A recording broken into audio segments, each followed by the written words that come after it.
Of all the disasters of the 20th century, the conflagration once called the Great War looms as the one that damaged mankind irreparably.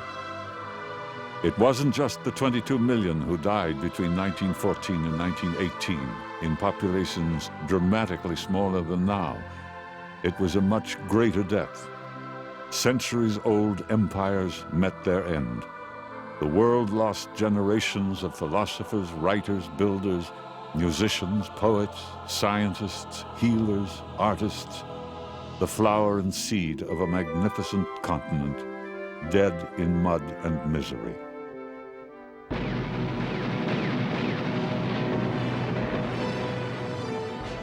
The trench soldier felt by 1916-17 that the war would be endless indeed, and that there would be no survivor standing there, if you will, with the victor's flag at the end. His death was inevitable. Glory, chivalry, and idealism did not survive. From the horrors were born all the tools, all the monsters for later horror. From beginning to end, it was epic. Its peoples, its battles, its slaughter, its errors. People were full of the notion of sacrifice. And God did they sacrifice?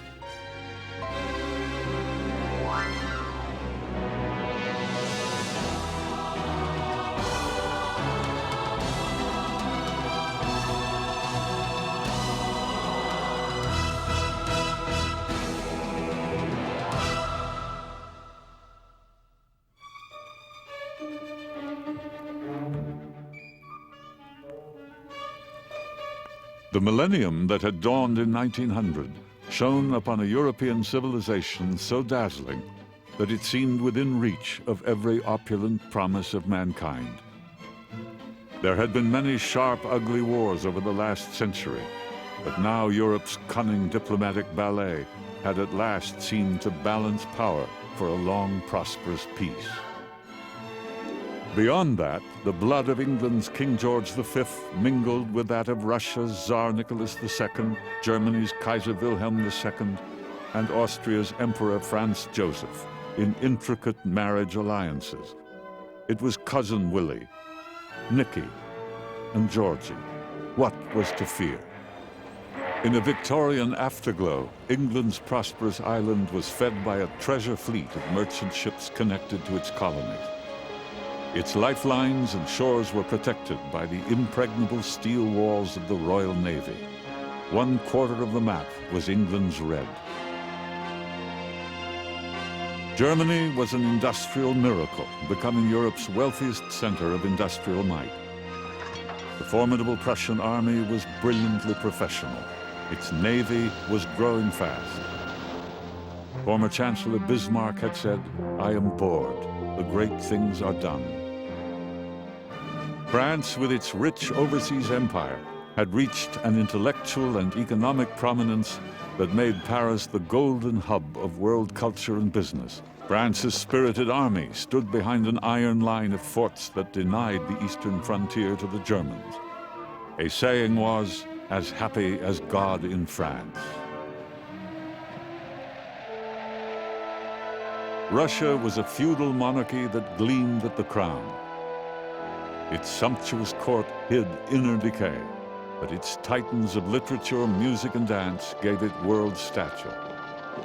Though Russia's armies were ill-equipped by a poor industrial base, they were valiant and huge. But a smoldering revolutionary named Trotsky would observe that history had already poised its gigantic soldier's boot over the ant-heap.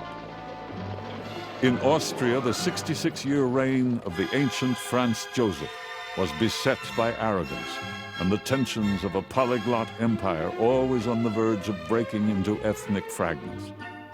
But that was nothing new, and the court of Vienna seemed timeless in its waltzing magnificence. Far off in Washington's White House, Woodrow Wilson guided a youthful, happy giant and enjoyed the high, peaceful thoughts of the college professor he had been. It is correct to say that Americans, by and large, both inside and outside the government, were of the opinion that wars in Europe were really none of our business. In Sarajevo, Bosnia, on the morning of June 28, 1914, a hot, sunny day of peace everywhere, Archduke Franz Ferdinand, heir to the throne of Austria, and his beloved wife Sophie, set forth in an open automobile for a day of military review on the royal couple's 14th wedding anniversary. But 19-year-old Gavrilo Princip, an Austrian who belonged to the Serbian radical group called Black Hand, was waiting in the Sarajevo mobs along the parade route. In 2 shots, he fulfilled his mission, killing both Franz Ferdinand and Sophie. The Archduke's last words were, "It is nothing," but Princip's small revolver had begun the annihilation of tens of millions.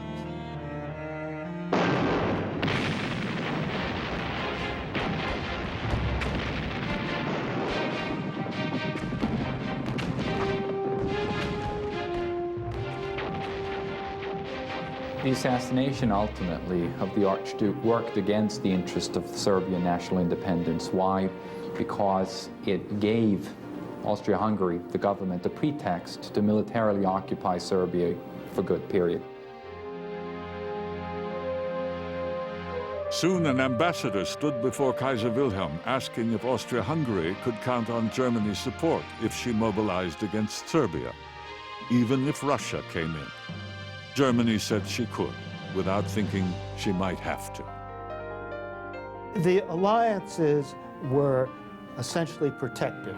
This was an armed peace. Germany felt that it was hemmed in by France and Russia, who of course were allied. So there had been a German-Austrian alliance since 1879, which had been followed by a French-Russian alliance. At this critical moment, Kaiser Wilhelm went to sea on his yacht for 20 days, described as the greatest maritime disaster ever. Behind his back, Austria scuttled the Serbs' conciliation efforts, sent them a harsh ultimatum, and planned Serbia's subjugation and partition. Now Russia, responding to Serbian appeals against the Austrian threat, mobilized. Austria-Hungary ordered full mobilization, without the emperor knowing that Russia had mobilized on Serbia's side. So began the cascade of mobilizations that was soon to immolate Europe. This was a time that called for giants, and there were none. You had a lot of men who were in control, who were afraid. They were afraid of what would happen to them, not if they went to war, but what would happen if they didn't go to war.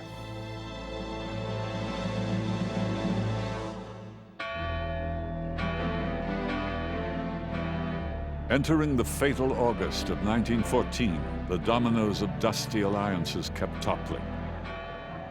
Remembering nervously that Russia extended to her East Prussian borders, Germany gave Russia 12 hours to call off mobilization. Next was the preposterous German ultimatum to France, giving her 18 hours to pledge her neutrality if Germany fought Russia, with the French fortresses of Verdun and Toul to go to Germany as hostages. France mobilized.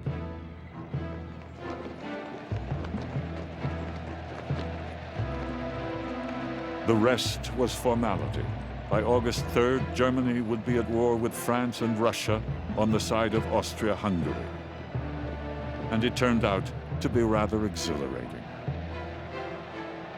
War was your chance to distinguish yourself, to put some color on yourself, to put a decoration on your chest, and to know in the face of a large public that you were being valued for being different. War was this opportunity.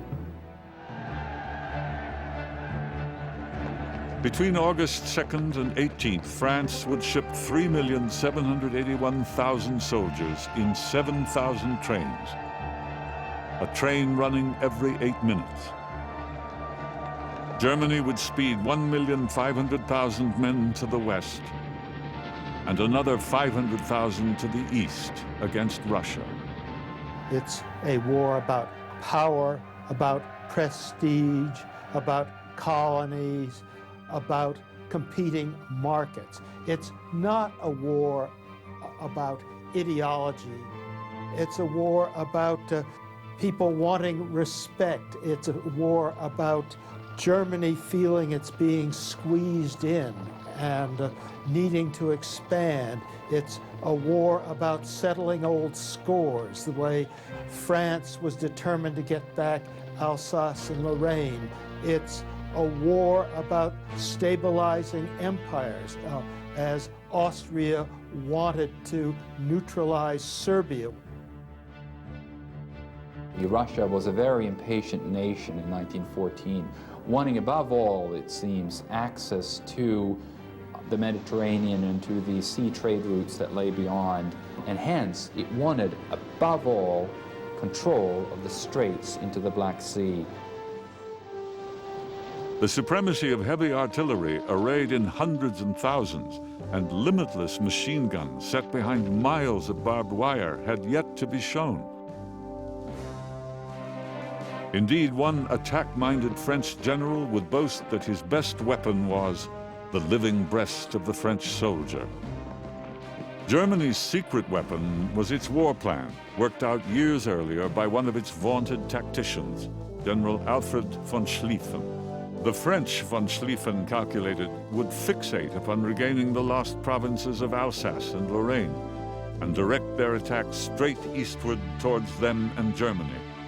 Von Schlieffen intended no more than a holding action here, with the vast preponderance of his German armies concentrated to the north in a steamroller right wing. That powerful wing would break in a huge wheeling attack through neutral Luxembourg and Belgium. Then the attack could sweep down into France by the back door. The French fortresses facing Germany would be outflanked, and the French armies crushed between German legions from east and west. Neither Britain's Prime Minister Herbert Asquith nor his Foreign Secretary Edward Grey were much interested in Serbia or an ambiguous defense pact with France. To stand aside would not hurt British honor, unless Germany violated Belgium, whose neutrality Britain had guaranteed at the formation of that state in 1831. And there was also the thought of having the rapidly strengthening German fleet right across the Channel in the Belgian port of Antwerp to challenge Britain's sea supremacy.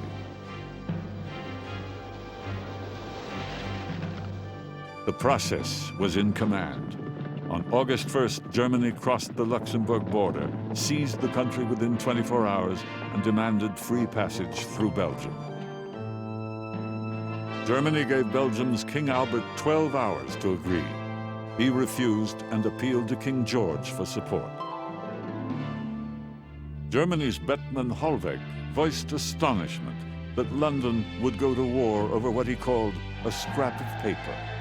World opinion abandoned Germany, and on August 4th, Britain declared war. The army Britain mobilized was blooded in colonial wars and deeply professional. But it was tiny in this maelstrom, just 125,000 men. The British Expeditionary Force rushed to the continent for what all presumed would be a short war. They recognized that a modern war with modern weapons, the capabilities of armies and navies at the time, would lead to great slaughter. But for this very reason, the cost, both in blood and treasure, would be so great that the war would have to be over very quickly. This became known as the Short War Illusion. The von Schlieffen plan was no longer in the hands of its late originator. The General Staff was now headed by General Helmut von Moltke, a gloomy shadow of the Titan father who had engineered Prussian victory in 1870. Von Moltke had been forced to tinker fatally with the von Schlieffen plan when a massive French offensive on his left wing in Lorraine threatened to cut off the German armies advancing through Belgium. So where Schlieffen had demanded a left wing with only 9% of the forces on the right, von Moltke had to divert 42% of his armies there. The British Army had deleted the entrenching spade from its equipment. Audacity, audacity, always audacity was the French credo. Their horses were ready. All the powers, England, France, Germany, Russia, Austria-Hungary, held these great reserves of cavalry equipped with swords and lances, ready for the ride through to victory. On August 4th, 1914, the cavalry spearhead of 60,000 Germans hurtled at the mouth of the Liège gateway to Belgium. The batteries of great forts dominated the attack corridors. Some 25,000 Belgians manned the defensive works, and the bridges over the Meuse River had been demolished. The Germans found the going heavy, their attacks sinking bloodily in the Meuse. But a German legend was being born. An obscure colonel of Fusiliers, Erich Ludendorff, became separated from his own unit in the confusion of battle. In the chaos, Ludendorff shone. He got the milling German cavalry onto the right road to swing behind the Liège defenses. When the commanding general fell, Ludendorff leaped into his place, entered Liège, and became Germany's Wagnerian hero. Lost in the battle smoke was the real hero of the siege, the war's first secret weapon, enormous 420mm siege guns that wrecked the thick-walled forts one by one with man-sized shells.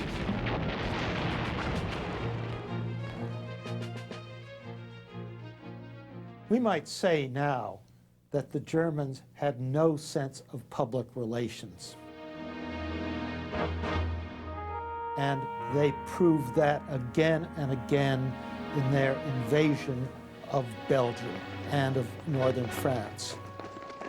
There would be suspected guerrilla action, and they would simply line hundreds of men from 8-year-olds to 84-year-olds up against a wall and kill them.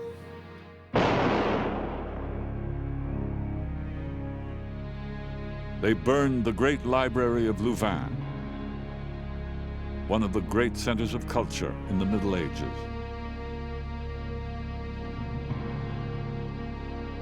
And the legend of the raping, burning, murdering Hun would be a formidable weapon in the hands of Allied propagandists.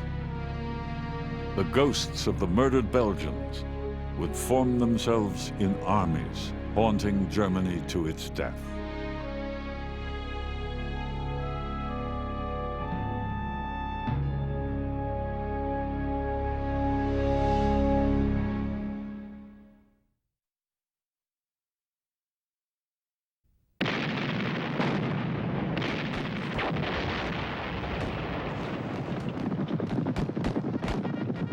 With the war only days old, the German momentum was building as they plunged deeper into Belgium, heading for Namur and the Meuse. The French Chief of Staff, Marshal Joseph Jacques César Joffre, massive, pugnacious, remote from the welfare of his troops and the true situation, followed von Schlieffen's script like one of his soldiers. The French attacks in Lorraine, it had to be Lorraine and Alsace because part of the rhetoric was getting the lost provinces back.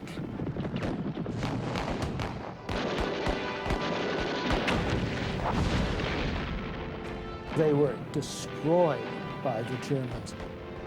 Do you realize that the French lost 300,000 men in the first 3 months of 1914?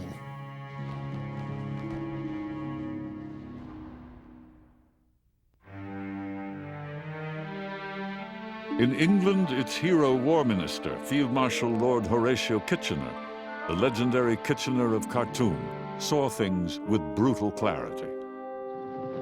Kitchener argued that the Germans were readying their knockout punch through Belgium.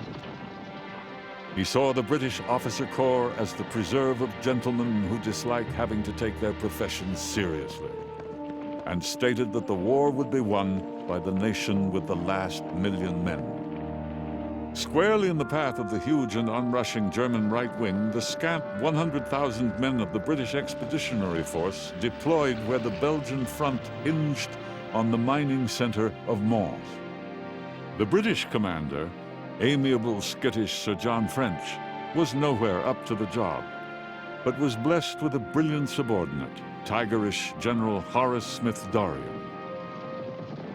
French's position lay squarely in the path of the belligerent gambler General Alexander von Kluck, leading the powerful First Army, northernmost force of the German Wheel. Von Kluck rushed directly at the best-trained riflemen in the world. So deadly was the fire of the British professionals that the Germans could not believe they were not up against machine guns. Their dead piled up. Although German artillery finally drove the British back, Mons was taken as a British victory, and the survivors were thereafter called Mons men and wore a special medal called the Mons Star. The French in particular were so inexperienced with war come 1914 and so untrained in the future conduct of war that they sent soldiers to the front, this in the fall of 1914, in red pants. Lo and behold, because of course the German machine gunner could spot them in a second. This practice was immediately changed. Joffre remained blind to the mortal danger to his armies.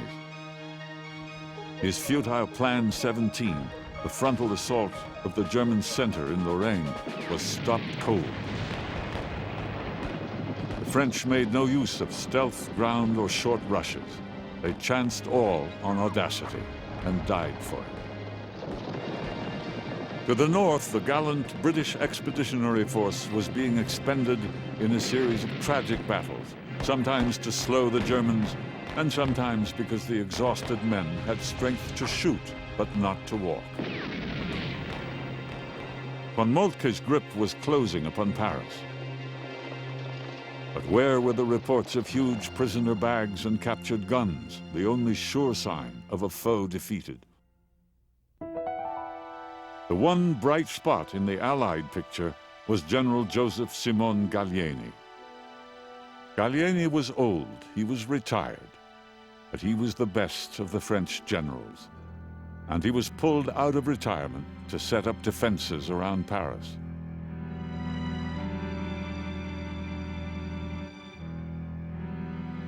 The French government was prepared to evacuate Paris.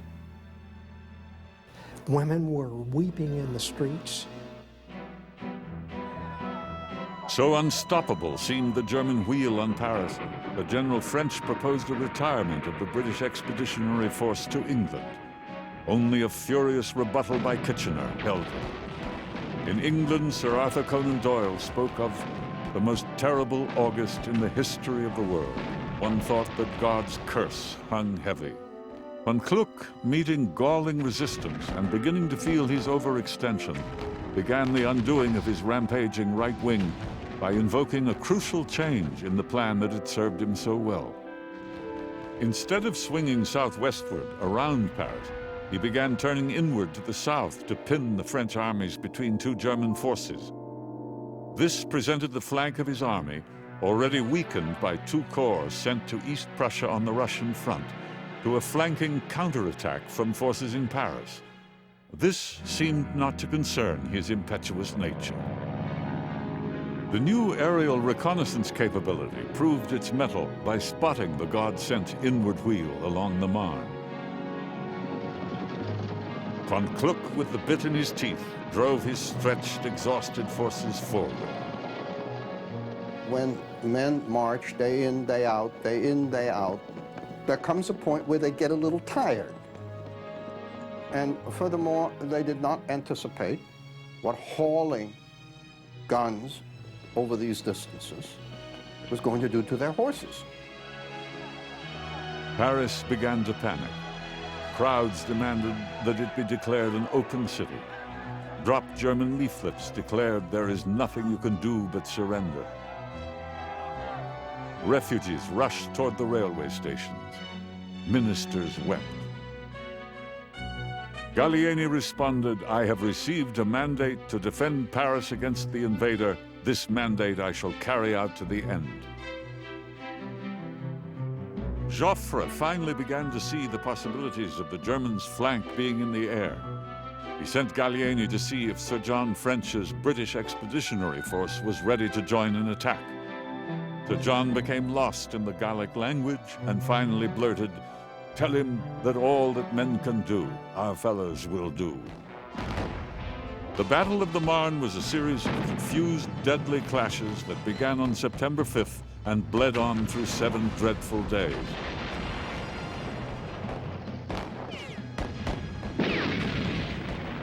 The Germans had not looked to their flanks, and gaps in their line appeared everywhere. They botched their communications, they attacked without reconnaissance or artillery preparation, and advanced in the open against massed fire. All the mistakes their despised foes had made in the early going. The big wheel was bound to run out of gas. They had gone too far, too quickly. Some days they would average 26 miles marching, and they didn't have the logistical ability to keep up with this march.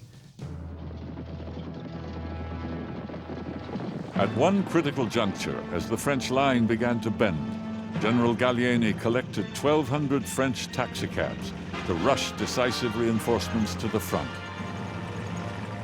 It was history's first important use of gasoline-powered mobility in war. Bit by bit, the German wedge fell back to the river end. Paris was saved. Nobody could know it, but the wild mobility that had characterized the war's first weeks in the West was over for good. Obviously, we will never know what would have happened if the Germans had taken Paris in 1914. But the evidence that we do have on this general issue is that there is nothing to suggest that the French were going to throw in the towel. Meanwhile, in the east, the death machine had not been idle. The German rebuff on the Marne was more than recouped at the gates of Prussia.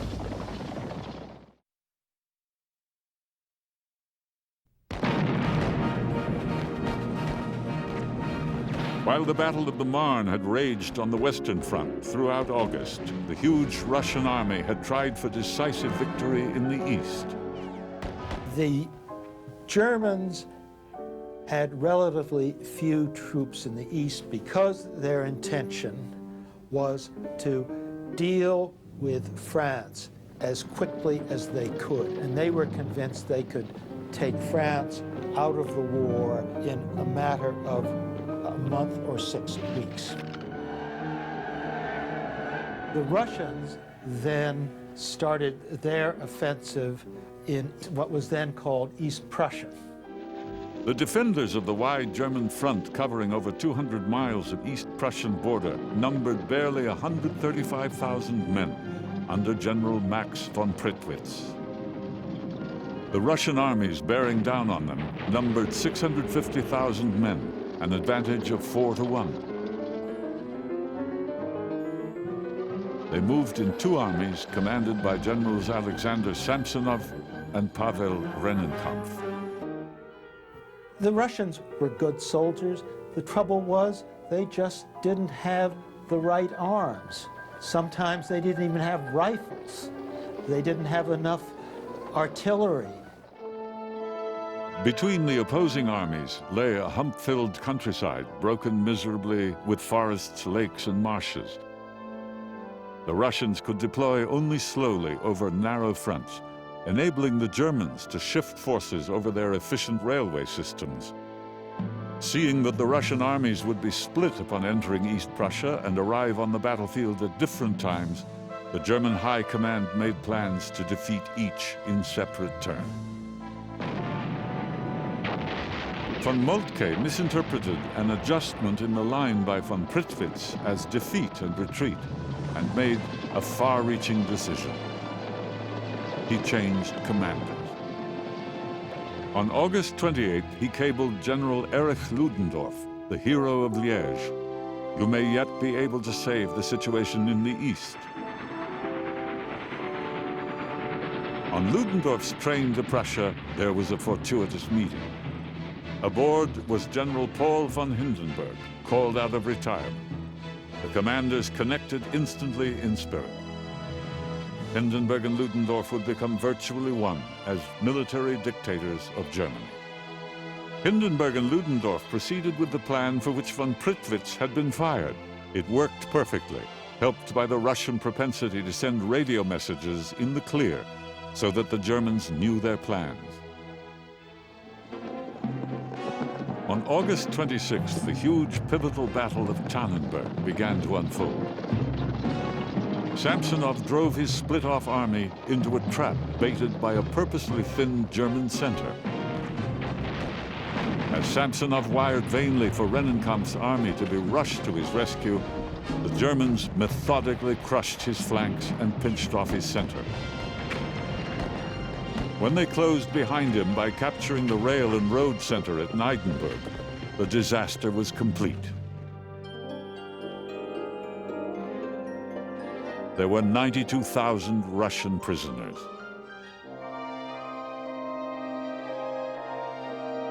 Samsonov bade farewell to his staff and walked into the woods.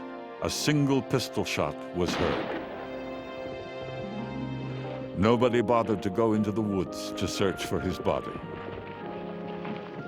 The German public got the sense that this team of Hindenburg and Ludendorff was a pair of military geniuses who seemed able to do most anything. These two individuals looked to people in Germany in the terrible crisis of the war as the most likely people to bring Germany victory. Austria had pounced upon the Serbs to take the long-desired territory. On August 16th, a ferociously fighting Serbian army under a defensive genius named Radomir Putnik smashed the Austrian attack at the Battle of the Jadar River. Then they were beaten by the Russians in 1914. They continually had to call on the Germans to save them. And this happened again and again. It's one of the motifs of that war. And when the Germans saved them, where did the Germans have to get the troops? From the Western Front.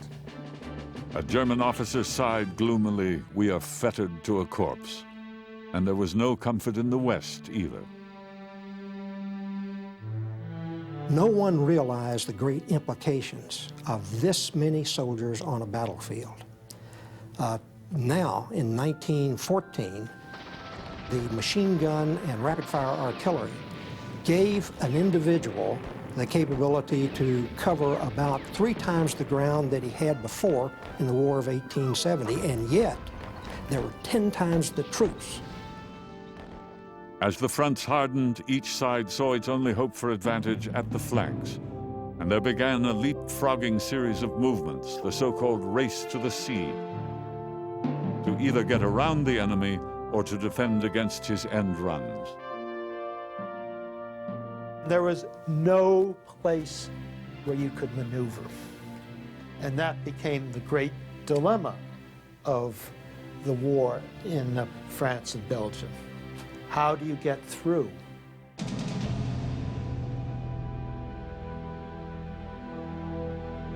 By the end of September 1914, 2 months after the Great War began, the Western Front became a brutal honeycomb of astonishing complexity.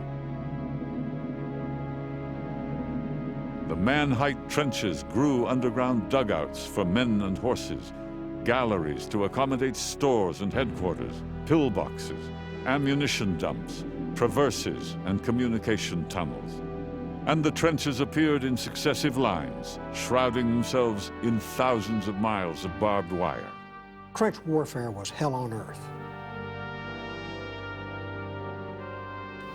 Mud, disease, typhus, rats inside the trenches, gas shells, day after day of cold and filth.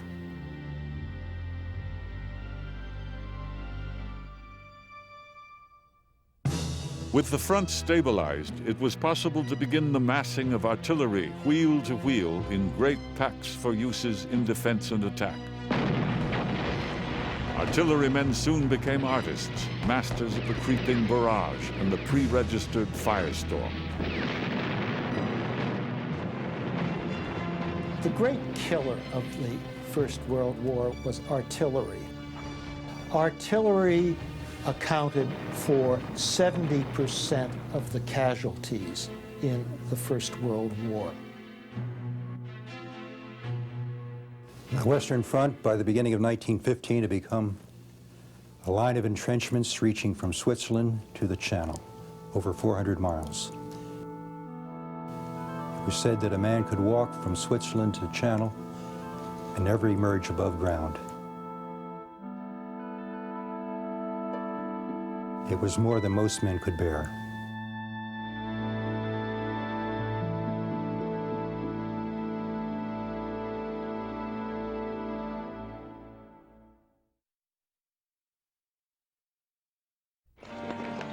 With firepower and sheer numbers ending all Western Front mobility in the early war, Antwerp was evacuated.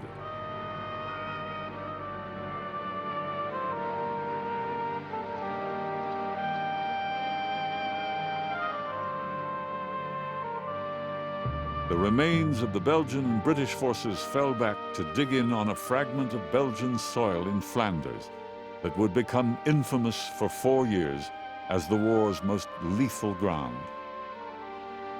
Von Moltke's failures had brought command of the German army to General Erich von Falkenhayn. He was enigmatic, dashing, and stopped cold by an old reliable weapon, mud. If they had overpowered the Belgians, they could have gained the last real prizes of 1914, which were the Channel ports.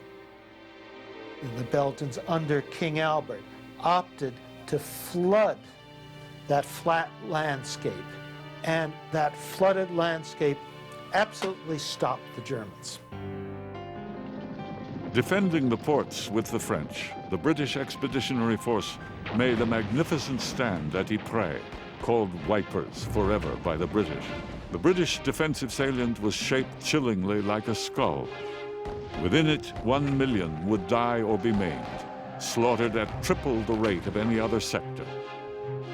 Kitchener cried out, "This isn't war." The battle died down, and the armies dug deeper.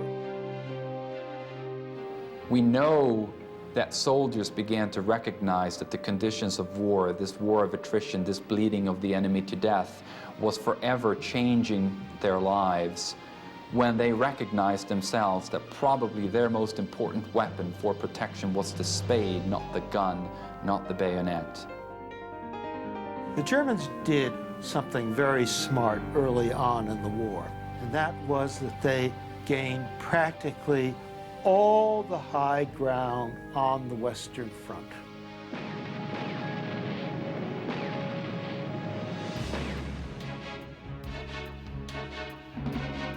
The nation suddenly understood that this was another sort of war. A munitions machine of unheard-of size had sprung up everywhere. The French 75mm guns alone were spewing 30,000 rounds a day. England was soon turning out 1,200,000 shells a month. The Army's butchery would need every one of them.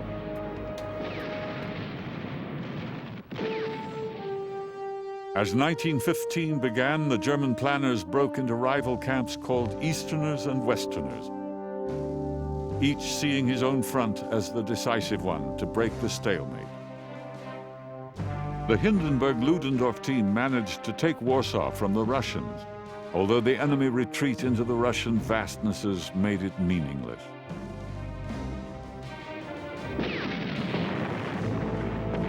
The Austrians again knocked heads against the Serbs and came out with 100,000 dead and nothing gained. The Germans hoped for more from Turkey. The Germans were successful in drawing the Ottoman Empire into the war on their side. That meant that they had to fight Russia in the Caucasus. It meant that when British forces landed in what is today Iraq, they had to fight them there.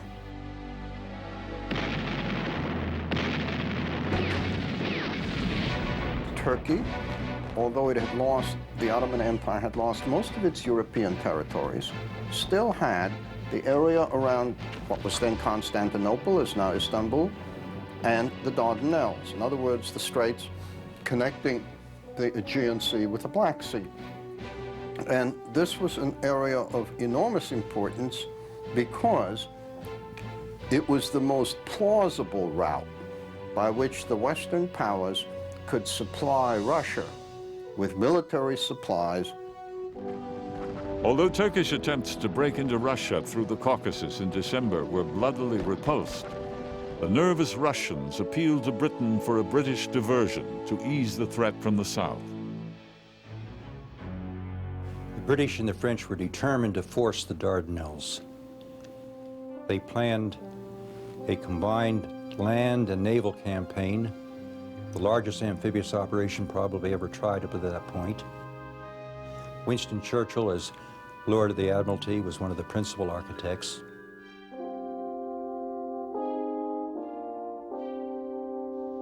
An attempt by British and French fleets to force the Dardanelles by naval gunpower alone foundered in a series of spectacular sinkings of 3 attacking battleships by Turkish mines and shore batteries. The seizure of the Dardanelles would have to be given over to an army landed by sea. The attack point chosen was the Gallipoli Peninsula, guarding the European side of the straits. Imposing cliffs looked down on the sea with points rising to 1,200 feet. Access from narrow rocky beaches was limited to a series of gullies running up through low, dense scrub. The capable General Sir Ian Hamilton was sent by Kitchener to command 2 divisions of Australians and New Zealanders under General Sir William Birdwood. The Anzacs and a French brigade numbered 70,000 and were destined for valorous calamity, trying for the impossible goals. They would go over the mountains toward Constantinople, as it was called then, and others would go up into the Balkans. The idea would be to hit Germany from another side. Of course, it didn't work because, thanks to the Turkish machine guns, Gallipoli simply turned into the Western Front gone vertical. The defenders fought superbly under the capable German General Limon von Sanders, who soon commanded 84,000 Turks. The Gallipoli landings were made from small boats and awkward landing ships, bunching the troops for the murderous fire that met them. The forces were scattered around 4 small and unconnected beaches around the toe of the peninsula. Confused and floundering everywhere, the attackers missed key tactical and strategic opportunities to go forward where the Turks were weak and walked instead into a series of hornets' nests. Quickly, the attacking forces found themselves pinned by Turkish forces on cramped strips of unsheltered beach beneath virtually unassailable heights, from which defenders poured down non-stop death. As Turkish reinforcements arrived to freeze the lines, all Birdwood could think to tell his dying soldiers was to dig, dig, dig. The Anzacs did, picking up the permanent name of diggers. Nowhere was courage expended more recklessly or hopelessly than at Gallipoli in attacks on the heights. In 3 days, 1/3 of the assault force had fallen. The Royal Navy came in close to help with big gunfire, but the German submarines were waiting. 3 British battleships went to the bottom. Careers began to dissolve. British Prime Minister Asquith removed Winston Churchill as First Lord of the Admiralty. By July, Gallipoli battle casualties had passed the 50,000 mark. Names like Suvla Bay and Anzac Cove became symbols of useless courage and prodigious waste. Another 40,000 diggers fell in August for what a soldier called 5 acres of bad grazing ground. What you had as a result was a terrible, bloody fight that runs through most of 1915, in which approximately 1 million men from both sides fight over this small peninsula, and 1/4 of them are buried there still today. Shortly after, a December blizzard froze and drowned 280 men in trenches. The gallant diggers of Gallipoli were pulled out, and hell thereafter would hold no new terrors for them, such as the one they were due to endure on other miserable fronts of this great war, now consuming mankind without end.